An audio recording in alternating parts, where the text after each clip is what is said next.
I just closed out a deal of an investment property I had picked up in a bank auction. The 2-unit townhouse wasn't too shabby, but it desperately needed a fresh coat of paint and both kitchen cabinets needed to be replaced.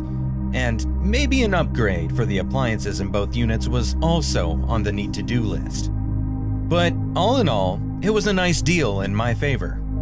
This refurbishing and upgrading was right up my alley. For some context, I did not have a lot of family growing up. I was a product of the too young to know what they were doing parents, and later that turned into a broken family. Both my parents were living their own separate lives with their own separate families, heaven knows where. So I had been left all alone by then at the age of 13. But fortunately, my grandparents raised me from 13 until I graduated from community college some 3 years ago. I can only say that my grandparents looked out for me and raised me in a very strict household. Growing up, I had some restrictions on me, but they were fair enough, so I never really rebelled or anything. I was also very grateful to them for raising me. That's where I picked up most of the life lessons and most of my habits from. And that's also where I got to know more about home repairs and rebuilds. My grandfather was very big on investing in old properties. He had bought some of the old properties in his neighborhood where he grew up, and after a redo, they had turned out to be good as new, maybe even better. He loved to give old places a new life, and that habit, a hobby, some might say, had also been transferred onto me. I picked up a whole new arsenal of knowledge about home repairs from there, from my grandfather and some of my grandfather's handymen that he employed to help him with more manual and heavy tasks. The difference was that I had made it into a profession instead of something to do while in my free time. I loved upgrading the old places to make them worthwhile, and I wanted to make money doing it. So that's exactly what I did. I would buy old, somewhat worn out properties that were sold very cheap compared to new ones or even the ones in relatively better conditions. They were almost a steal most of the time. I would later give them the necessary touch-ups to turn them into almost brand new looking conditions. For others, the previous owners or the new buyers, it might not be easy or profitable work because they had to pay for the materials required for the upgrade as well as labor.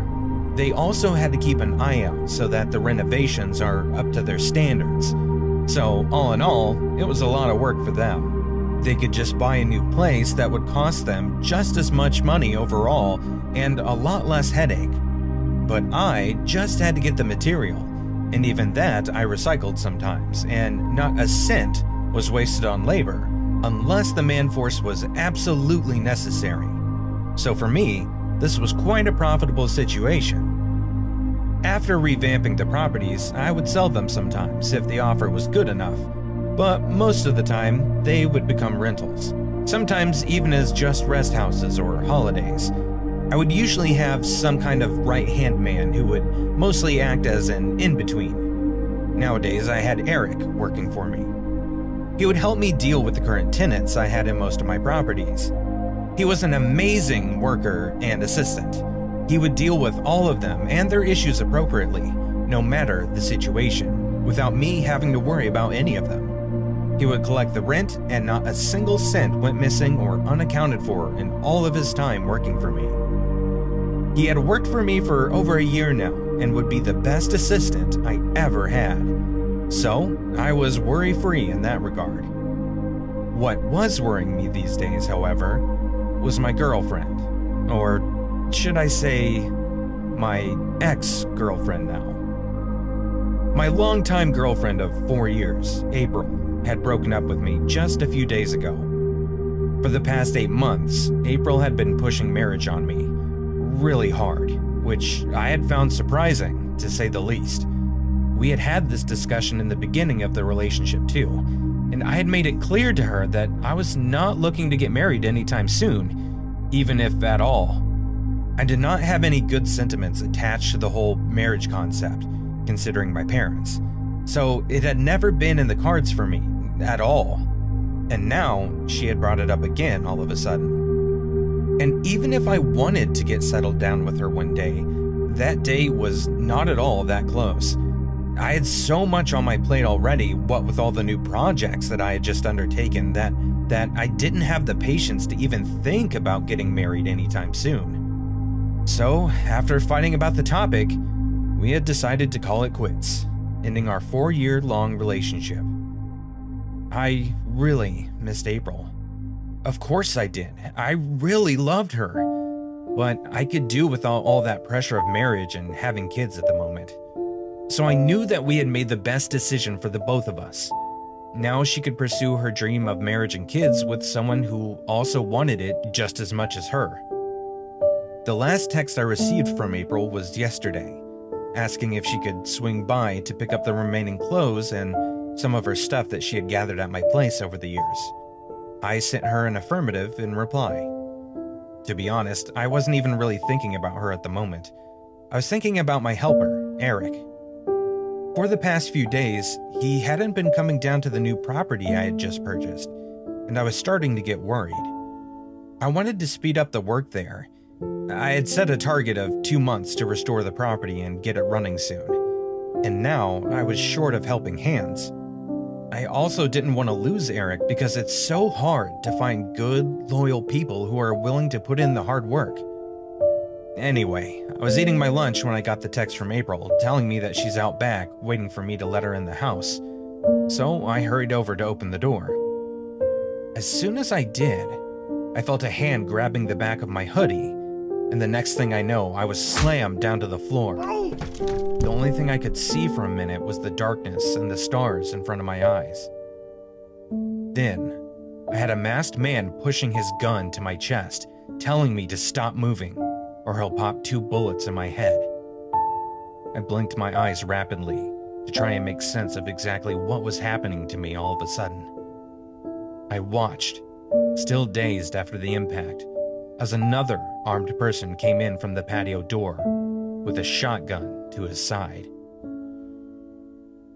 I couldn't see their faces, but I did pick up on how well they knew about my house and how they knew what doors were unlocked and what doors were not.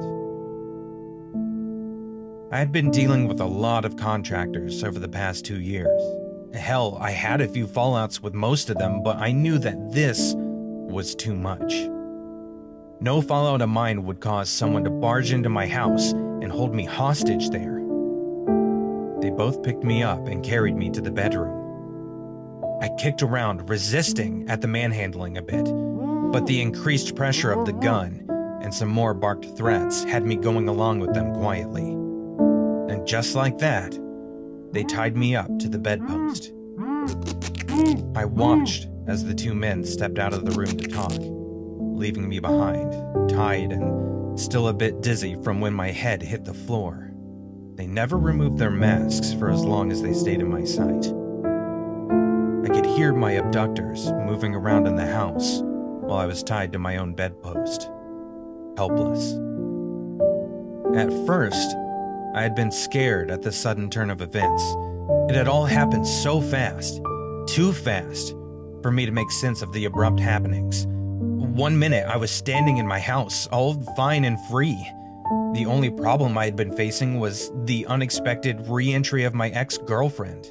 The only thing I was dreading was coming face to face with her once again, and the resulting tirade that I was sure she was going to go on. Even when I opened the bloody door for her, I was just annoyed at the fact that there were disruptions in my life once again.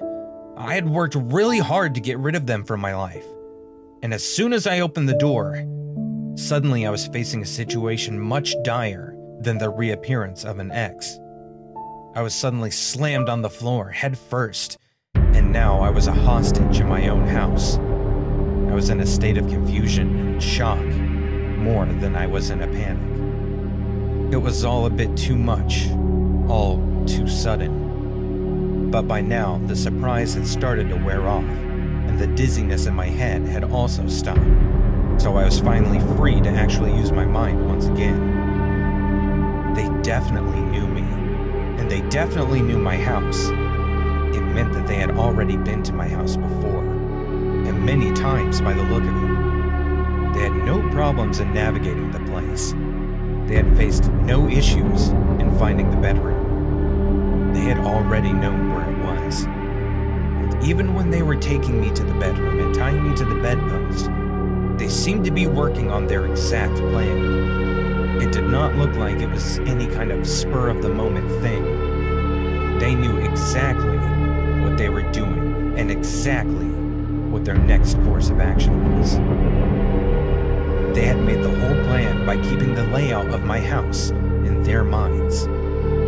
After that realization, coming to a startling clarity was easy. Someone I knew, someone I had once been close enough to call them into my house, was in my house to rob me. Maybe I am still close to them, I thought. Maybe they're still hiding in plain sight. My enemies disguised as my friends, I wondered.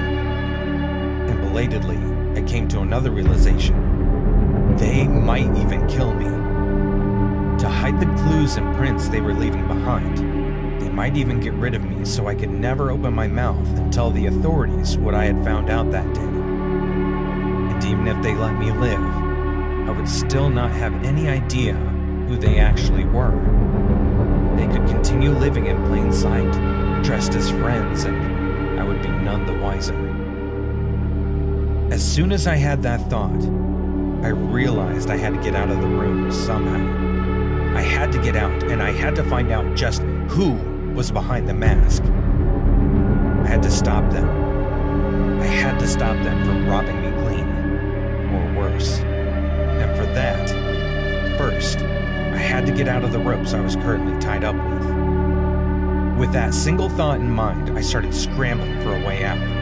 I started to twist my hands and wrists. I was trying to find a loose end and see if I could get the knots to open somehow. But soon enough, the constant squirming of my hands started to chafe my wrists. The skin had rubbed too much against the ropes, which were constantly digging into me. That's when I realized that just using force on my hands was not going to be the answer. The ropes were tied too tight, and the knot was very, very secure. There was no way I could just open it without any equipment. So I started looking for a weapon or something so I could cut my binds. Something sharp would have to do. I had a switchblade securely placed inside my bedside drawer. The problem was it was on the other side of the bed, and I couldn't reach it in the condition I was currently in. So that was out of the question. My other option was maybe breaking some glass and getting the shards to do the cutting. There was a glass jug beside me that could be used, and the mirror on my dresser. But the problem with that was breaking them would make too much noise. That would alert the intruders. They were not very far off. I could actually still hear them moving. One of them had actually even passed by the bedroom door once. And even after I somehow managed to get my hands on some broken glass, I would not be able to free myself before the masked man could come back to the room and take a look at me. So that didn't seem like a good option at the moment.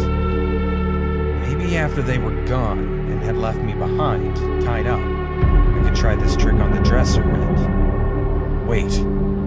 The dresser. There was a lighter on the dresser. Right there in front of my eyes, all this time.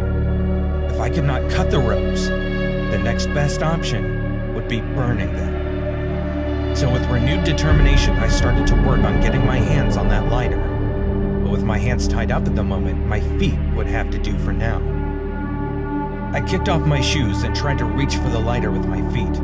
It took a lot of effort, because by no means had I ever picked up a lighter with my feet before. So as a result of the novelty of the task, I was not very good at it initially.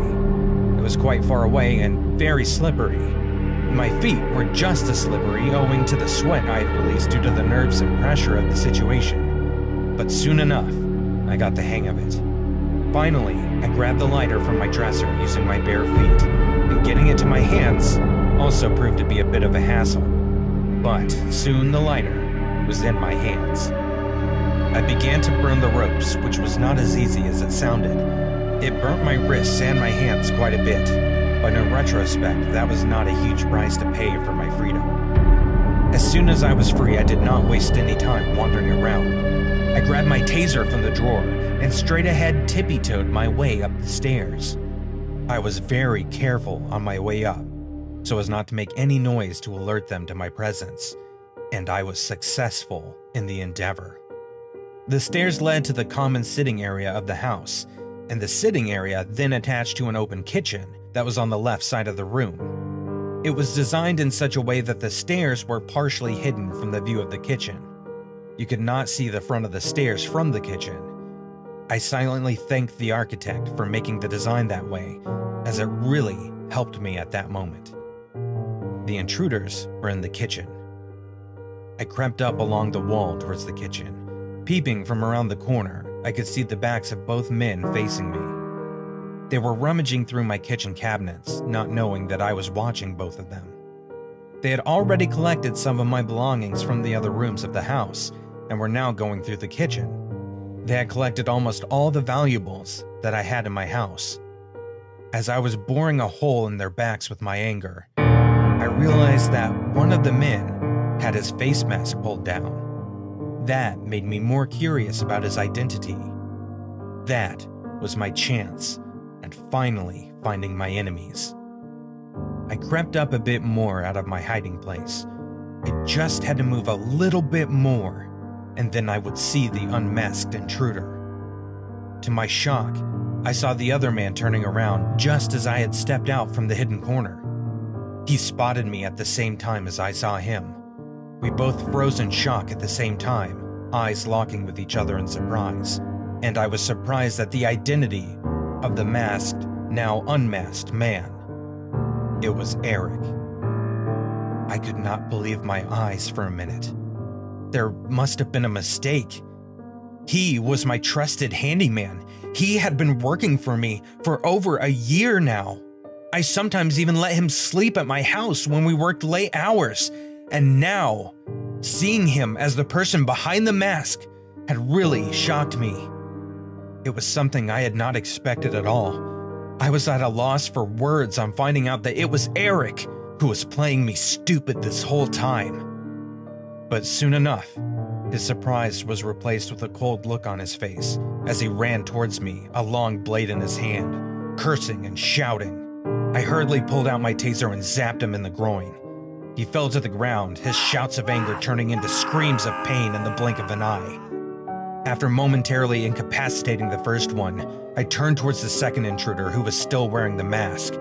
Sensing the trouble, the other masked person pulled out a gun and pointed it towards me. I told him to calm down, putting my hands up while still holding my taser. And just as I was trying to think up a way to neutralize the second intruder without getting myself shot in the process, he took off his mask. And wait, he was not a he at all. It was a she, and she was April. My ex-girlfriend, April. The shock I felt when I noticed it was April all this time was beyond explanation. And that shock increased even more when she explained that it was all a long-term plan of hers. A plan that she had made along with Eric. They had known each other even before meeting me. April had gotten close to me by design. She had wanted to get close enough to me that I would eventually marry her. After that, she would try to get all my properties in her name and later divorce me, taking all my cash and all my properties. She revealed that she had tried multiple things to encourage me to marry her. But after all that didn't seem to work, Eric came into the picture to gain my trust. By that time, Eric had also joined in on the explanation. He revealed that they had made this sudden move after weeks of planning, after I'd broken up with April. They sounded too damn smug explaining all this. My blood had started boiling in rage at their betrayal. As April paced back and forth in the room, I decided to make my move. I edged towards her without gaining her attention and tackled her to the floor with a sudden jump. I went straight for the gun. Eric had somewhat recovered by then. He attacked me from behind, making me let go of April. We both wrestled each other on the floor. Just as I had managed to overpower him and had him pinned to the floor, April charged towards me with a knife in her hand. I automatically ducked and watched as she continued moving forward in speed. She flew out through the window, falling to her death. Suddenly, there was complete silence in the room as we stared at the window. Neither Eric or I moved for a minute, horrified at this turn of events. But I quickly got my bearings back, recovered the gun, and forced Eric to lay upon the floor. I picked up the phone and called 911, still staring at the window that my ex-girlfriend had just fallen from.